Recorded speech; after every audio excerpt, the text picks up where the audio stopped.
Now, here's a wrap of the events that have made headlines in Nigeria this year, from inauguration of new presidents to fighting Boko Haram. By January 2015, the attacks by the Islamist group Boko Haram had dramatically escalated. A raid on the town of Baga left the entire town razed, with estimates of up to 2,000 civilian casualties. With general elections only 3 weeks away, many feared the violence would continue. The Nigerian military called for the perpetrators to surrender. Safe corridor is, as the name implies, is an avenue for those who want to surrender, the Boko Haram, because we have a lot of them who are coming to surrender, a lot of villagers, who in the course of our operation, because of the heat, we are putting on them in the enclaves. The elections in February saw the incumbent president, Goodluck Jonathan, face the main opposition candidate, Muhammadu Buhari.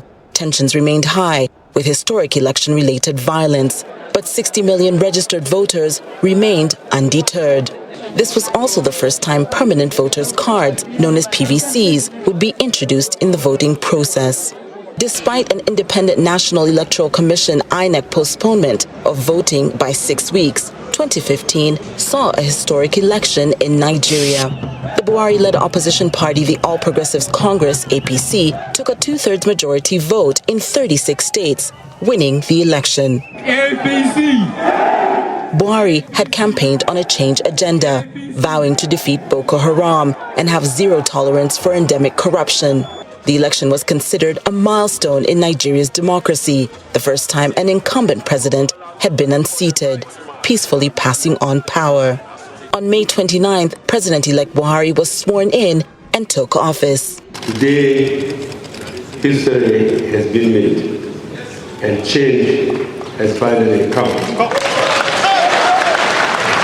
Your votes have changed our national destiny for the good of all Nigerians. With no named cabinet, President Buhari began to shake up state-run agencies, pledging to recover funds lost in mismanagement and financial recklessness, including the National Petroleum Corporation at the center of corruption allegations. Buhari had also inherited an economy reeling from a 40% drop in crude oil prices, the country's main revenue earner. The central bank treasury was described as virtually empty, with the naira depreciating against the dollar.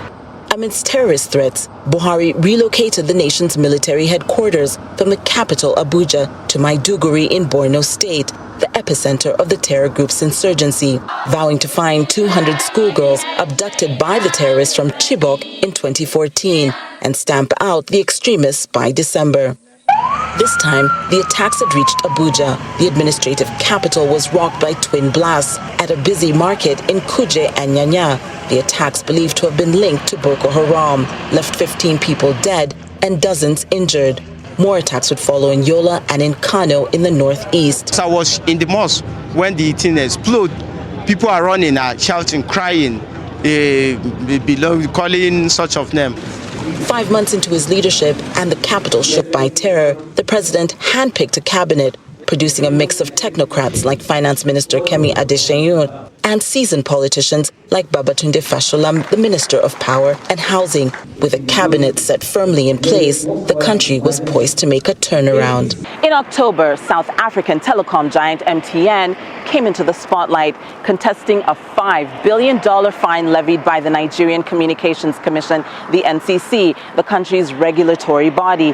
Now, MTN's failure to deactivate 5 million unregistered subscribers would pose as a security risk.